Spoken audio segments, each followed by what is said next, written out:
말씀 느헤미야 4장입니다. 구약성경 느헤미야 4장 15절에서 23절까지. 느헤미야 4장 15절에서 23절까지 한 절씩 교독하기로 하겠습니다. 4장 15절 하나님 말씀입니다. 우리의 대적이 우리가 그들의 의도를 눈치챘다함을 들으니라. 하나님이 그들의 꾀를 패하셨으므로 우리가 다 성에 돌아와서 각각 일하였는데, 로부터 내 수하 사람들의 절반은 일하고 절반은 갑옷을 입고 창과 방패와 활을 가졌고, 민장은 유다 온 족속의 뒤에 있었으며, 성을 건축하는 자와 짐을 나르는 자는 다 각각 한 손으로 일을 하며 한 손에는 병기를 잡았는데, 건축하라 하는 각각 거리에 칼을 차고 건축하며 나팔 부는 자는 내 곁에 섰었느니라. 내가 귀족들과 민장들과 남은 백성에게 이르기를, 이 공사는 크고 넓음으로 우리가 성에서 떨어져 거리가 먼즉 너희는 어디서든지 나팔 소리를 듣거든 그리로 모여서 우리에게로 나아오라. 우리 하나님이 우리를 위하여 싸우시리라 하셨느니라. 우리가 이같이 공사하는데 무리의 절반은 동틀 때부터 별이 나기까지 창을 잡았으며, 그때에 내가 또 백성에게 말하기를, 사람마다 그 종자와 함께 예루살렘 안에서 잘지니 밤에는 우리를 위하여 파수하겠고 낮에는 일하리라 하고. 23절 함께 합니다. 나나 내 형제들이나 종자들이나 나를 따라 파수하는 사람들이나 우리가 다 우리의 옷을 벗지 아니하였으며, 물을 기르러 갈 때에도 각각 병기를 잡았느니라. 아멘. 느헤미야가 시작됐는데 성도님들 잘 따라오고 계신가요? 표정 보니까 다 잘 따라오신 것 같습니다. 혹시 아직 시작되지 않은 분이 계시다면 오늘 이 아침부터 시작하시면 좋겠습니다. 교회에서 이 공적으로 선포되는 말씀을 잘 듣고 따라오셔야 합니다. 부탁을 드리고 또는 위해서 기도합니다. 오늘 본문 말씀은 어제 본문과 연결이 되는 내용입니다. 성벽 중수를 방해하는 이 대적하는 자들이 이 느헤미야와 유다 백성들을 조롱하고 크게 분노하였다고 했습니다. 거기에 느헤미야가 어떻게 맞섰죠? 기도로 맞섰습니다.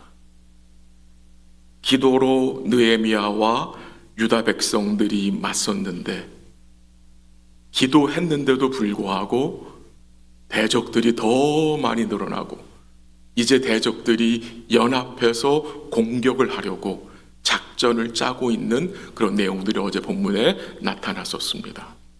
오늘 본문에 보면은 이 기도한 느헤미야와 유다 백성들에게 우리 하나님께서 어떤 은혜를 주셨는지 우리로 깨닫게 하는 내용인데요. 이 유다 백성들의 대적들이 꾀한 일, 어떤 일이었습니까? 예루살렘으로 가서 거기를 쳐서 요란하게 하여 그들이 계획하고 있는, 그들이 지금 하고 있는 이 성벽 중수를 그치게 하자, 수포로 돌아가게 하자는 계획이었습니다. 근데 어떤 일이 벌어졌습니까? 느헤미야와 유다 백성들이 이 대적들의 의도를 눈치채고 이미 수비 태세를 갖췄기 때문에 그 대적들의 그 계획이 무마된 것입니다. 이게 놀라운 거죠. 이것이 기도의 능력인 것 같습니다. 대적들이 꾀를 냈어요. 악한 꾀를 냈는데 그게 성사가 안 되는 것입니다. 이 대적들은 유다 백성들이 알지 못하게 보지 못하는 사이에 달려들어서 살육하고 이 예루살렘 성을 재건하는 역사를 중단케 하려고 했는데, 그 대적들 근처에 사는 유다 백성들이 느헤미야와 일하고 섬기는 백성들에게 찾아와서 무슨 얘기를 합니까? 지금 대적들이 악한 꾀를 차서 쳐들어올 것이니 조심하라, 대비하라 라는 말을 여러 번 해주므로 느헤미야가 그 일에 대해서 대비를 한 것입니다. 또한 동시에 한 가지 우리 생각해야 할 것은 15절인데요. 한번 15절 다시 한번 읽어볼게요. 시작. 우리가 그들의 의도를 눈치땀을 들이니라. 하나님이 그들의 꾀를 패하셨으므로 우리가 다 성에 돌아와서 각각 일하였는데, 그 15절 중간에 보면은 하나님이 그들의 꾀를 뭐 하셨다? 패하셨으므로. 통쾌하지 않습니까? 통쾌합니다. 하나님이 대적들의 꾀를 뭐 하셨어요? 패하셨다. 주님은 사단의 꾀를 모두 패하셨습니다. 패하시는 주님입니다. 사단이 얼마나 많은 꾀를 냈습니까? 근데 단 하나도 성취된 것이 없습니다. 앞으로도 없을 것입니다. 사단의 뜻은 이루어지지 않습니다. 이루어지는 것 같이 보이지만 조금 지나면, 시간이 지나면 어떻게 돼요? 수포로 돌아갑니다. 오직 하나님의 뜻만 서게 되는 것입니다. 사단의 뜻은 반드시 서지 못합니다. 근데 우리 눈에 그 사단의 꾀가, 그 악한 뜻이 서는 것까지 보여질 때가 참 많아요. 거기에 속으시면 안 됩니다. 앞으로도 사단의 뜻은 서지 못합니다. 결국 주님이 어떻게 해요? 바꾸어 버리는 거예요. 욥의 인생에서 사단의 계획이 서는 것 같이 보였습니다. 하나님 뒤집어 엎으시잖아요. 리버스 시키잖아요. 여러분, 사단의 뜻이 이루어지는 것 같이 보일 때 두려워하지 마십시오. 그 뜻을 패하시는 주님을 의뢰하시기를 부탁을 드립니다. 그래서 우리는 우리의 구원을 이루신 주님을 기억해야 합니다. 걱정하고 낙심하고 두려워한 이 유다 백성들에게 느헤미야가 뭐라고 권면했습니까? 주를 기억하고 싸우라. 주를 기억해야 하는 것입니다. 주를 기억해야 이 성병 중수를 계속해서 할 수 있는데, 왜 주를 기억해야 하느냐? 우리 주님이 그의 백성들을 위해서 싸우시기 때문입니다. 그래서 그 주님을 의지하여 우리는 말씀과 기도로 싸워야 하고, 이 말씀의 파수꾼을 우리 마음에 두어야 하는 것입니다. 이 유다 백성들이 한 손으로는 일을 했고 다른 한 손으로는 병기를 잡았다고 했습니다. 쉽지 않았을 것입니다. 두 손으로 일을 해야 되는데 한 손으로 일을 하고 다른 한 손 병기를 잡았다. 두 가지를 같이 했다는 말이죠. 이 땅의 교회는, 이 하나님의 공동체인 교회는 전투하는 교회입니다. 전투하는 교회. 교회는 영적 전투를 하고 있는 상황입니다. 여러분과 저의 이 손에 칼이 있어야 합니다. 칼. 어떤 칼이 있어야 합니까? 성령의 검인, 말씀을 우리가 한 손에 붙잡고 있어야 하고요. 다른 한 손에는 이 기도의 손이 필요합니다. 그래야 우리 자신과 주의 몸된 교회가 주의 은혜로 잘 중수될 수 있습니다. 우리 손에 다른 것을 붙잡고 있으면 믿음의 선한 싸움을 싸울 수가 없습니다. 안 돼요. 오늘 여러분의 손에 무엇이 있습니까? 여러분의 손에 말씀과 이 기도가 있습니까? 주님이 교회에 맡겨주신 영적 전쟁은 주님이 맡겨주신 자리를 잘 지키는 것입니다. 그게 영적 싸움입니다. 맡겨주신 직분의 자리, 예배의 자리, 기도의 자리, 가정에서 부모의 자리 등등등 하나님 우리에게 맡겨주신 그 자리를 잘 지키는 것이 믿음의 선한 싸움을 싸우는 것입니다. 성경이 이 사단을 어떤 자로 표현했습니까? 자기 지위를 지키지 아니하고 자기 처소를 떠난 자라고 성경은 증거합니다.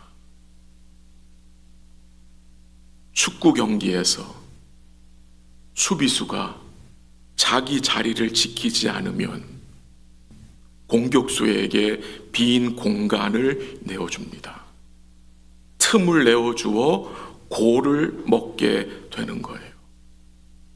사단에게 들어올 틈을, 구멍을 주지 말아야 합니다. 그래서 여러분과 저의 삶이 이 말씀의 바운더리를 잘 세워두어야 하는 것입니다. 틈을 주지 않는 것입니다. 구멍을 주지 않는 것입니다. 우리 사랑하는 성도님께서 우리 주님께 세워주신 곳에서 맡겨주신 것에 각각 믿음으로 최선을 다하시기를 부탁을 드립니다. 골로새서 1장 29절에 사도 바울이 이런 고백을 했습니다. 들어보세요. 나도 내 속에서 능력으로 역사하시는 이의 역사를 따라 힘을 다하여 수고하노라 라고 증거했습니다. 우리를 위해 싸우시는 주님을 믿음으로 바라보시고 기도하되 또 기도하시고 주를 기억하시고 끝까지 믿음으로 인내하며 수고하시기를 부탁을 드립니다.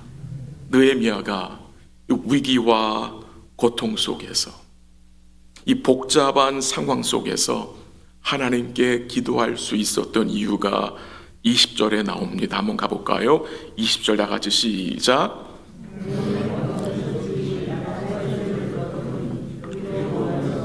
우리에게로 나오라. 우리 하나님이 우리를 위하여 싸우시리라 하였느니라. 아멘. 그가 무엇을 알고 있습니까? 느헤미야가 무엇을 알고 있습니까? 무엇을 믿고 있습니까? 하나님이 우리를 위하여 싸우신다는 사실. 그러니까 지금 느헤미야는 자기의 힘을 의지하고 있는 게 아니죠. 하나님의 힘을 그가 의지하고 그가 싸워주심을 굳게 믿고 있기 때문에 그가 하나님께 나아가서 기도할 수 있었던 것입니다. 동시에 느헤미야가 그의 백성들에게 하나님이 우리를 위하여 싸우신다는 말씀을 증거하면서 그 20절에서 명령한 말씀이 있습니다. 무슨 말씀입니까? 20절 앞부분에 어떤 말씀이 나옵니까? 너희는 어디서든지 나팔 소리가 듣거든 그리로 모여서 우리에게로 나오라. 그러니까 이 백성들이 지금 일하면서 무슨 소리를 잘 들어야 합니까? 나팔 소리입니다. 나팔 소리가 들리면 어떻게 되는 거예요? 빨리 모여야 하는 거예요. 요즘 우리 교회에서 들려지는 나팔 소리는 어떤 소리입니까? 다 아시겠지만 부부 세미나로 모이라는 나팔 소리입니다. 맞죠, 여러분? 계속 반복적으로 부부 가정 세미나로 모이라는 소리입니다. 이 모이라는 나팔 소리 여러분들 어떻게 반응할 것입니까? 거절할 것입니까? 아니면 믿음으로 참여하실 것입니까? 아침에 결정하시기 바랍니다. 아직까지 가야 되나 말아야 되나 믿음으로 결정하시고 함께 하시면 좋겠습니다. 이번 부분 세미나를 통해서 우리 각 가정들에게 은혜 주시기를 기도하고요. 가정에 무너진 부분들이, 구멍난 부분들이 주의 은혜로 중수되고 메꿔질 수 있기를 기도합니다. 은혜 주실 것을 믿습니다. 복된 기회라고 생각이 됩니다. 이 땅에 온전한 가정은 없습니다. 아무리 교회생활 오래 해도 어려움이 없는 가정은 없습니다. 아침에 새벽에 교회 오면서 아내한테 물었습니다. 여보, 우리 가정에 구멍난 부분은 어떤 부분이냐고, 우리 가정에 무너진 부분은 어떤 부분이냐고 물었더니 대답을 하더라고요. 궁금하시죠? 나중에 말씀드릴게요. 그 부분들이 주의 은혜로 잘 메꾸어질 수 있기를 기도하고 소망합니다. 우리 사랑하는 성도들이 이 모이라는 이 부르심에 믿음으로 잘 참여할 수 있기를 주의 이름으로 기도합니다. 또 오늘 본문에 보면은 이 유다 백성들에게서 복된 모습이 보여지는데 그것은 그들이 영적으로 긴장하고 있다는 모습입니다. 이 영적으로 긴장하는 것이 우리 모두에게 필요합니다. 영적 긴장감이 풀어지면 어떻게 됩니까? 쉽게 무너질 수 있습니다. 쉽게 예배를 포기하게 되고요. 세상과 타협할 수 있습니다. 이 느헤미야의 지도를 받아서 이 유다 백성들이 영적으로 긴장하고 있음을, 깨어 있음을 우리가 보게 되는데, 저는 그 모습을 믿음의 자세로 말할 수 있다고 생각이 됩니다. 21절 가볼까요? 21절 다 같이 시작. 우리가 이같이 공사하는데 무리의 절반은 동뜰 때부터 별이 나기까지 창을 잡았으며. 어떤 내용입니까? 공사하고 일하는데 그들이 뭘 잡고 있어요? 창을 잡고 있다. 무슨 말입니까? 그들은 일만 한 것이 아닙니다. 영적으로 긴장하고 전쟁을 대비하고 깨어 있었다는 말입니다. 그것이 바로 믿음의 자세라는 것입니다. 23절 한번 같이 읽을까요? 시작. 나나 내 형제들이나 종자들이나 나를 따라 파수하는 사람들이나 우리가 다 우리의 옷을 벗지 아니하였으며 물을 길들어 갈 때에도 각각 병기를 잡았느니라. 무슨 내용이 증거됩니까? 옷을 벗지 아니하고 물을 길들어 갈 때에도 각각 병기를 잡았다. 영적으로 긴장하고 깨어 있음으로 일하며 일상을 살았다는 말 아닙니까? 여러분과 저의 삶에 이 방해 세력들은 24/7 늘 대기하고 있습니다. 기회를 노리고 있습니다. 계속해서 그들이 등장할 것입니다. 그래서 여러분과 제가 어떻게 반응해야 되느냐? 주님을 기억하고 말씀 가운데 파수해야 하는 것입니다. 우리를 위해 싸우시는, 우리를 위해 역사하시는, 우리를 도우시는 주님을 기억하고 파수해야 합니다. 믿음을 지켜 나가야 합니다. 그리고 기억할 것이 있습니다. 악한 자들의 꾀는 결코 서지 못한다. 설 것 같이 보이지만 좀 지나면 어떻게 해요? 스르르르 무너지게 돼 있습니다. 그래서 악한 자의 꾀를 두려워하지 마시고 우리를 위해 싸우시는 주님을 의지하여 이 믿음의 선한 싸움을 우리 사랑하는 성도들이 신실하게 싸우시기를 부탁드립니다. 영적 긴장감을 가지고 깨어 교회 공동체를 위해 성령의 검인 말씀과 기도로 무장하시고 파수하시는 복된 삶 되시기를 주의 이름으로 간절히 기도합니다. 한번 기도하겠습니다. 말씀을 잠시 나누었습니다. 여러분 마음속에 또 주님이 깨닫게 하시고 듣게 하신 내용을 기억하시고요. 오늘 우리 삶과 우리 가정에 구멍난 부분들을 주께서 깨닫게 하셔서 잘 중수될 수 있도록 은혜를 간구하기 원합니다. 말씀의 나팔을 듣고 모이기를 힘쓰게 해달라고. 왜요? 모여야 다시 힘을 낼 수 있고 모여야 주께 헌신하며 충성할 수 있기 때문입니다. 우리 삶의 말씀의 바운더리를 잘 세울 수 있도록 주의 은혜를 간구하시고 우리 삶의 말씀과 기도가 충만하여져서 승리하는 복된 삶 될 수 있도록 기도해 주시고요. 이제 말씀드린 대로 오늘 오전 10시부터 주일 오후까지 거행되는 우리 부부 가정 세미나를 위해서 기도하시기를 바랍니다. 우리 가정에 우리 삶에 무너진 부분들을 말씀 가운데 깨닫게 하시고 또 이번 세미나를 통해서 또 은혜 받아 그 부분들이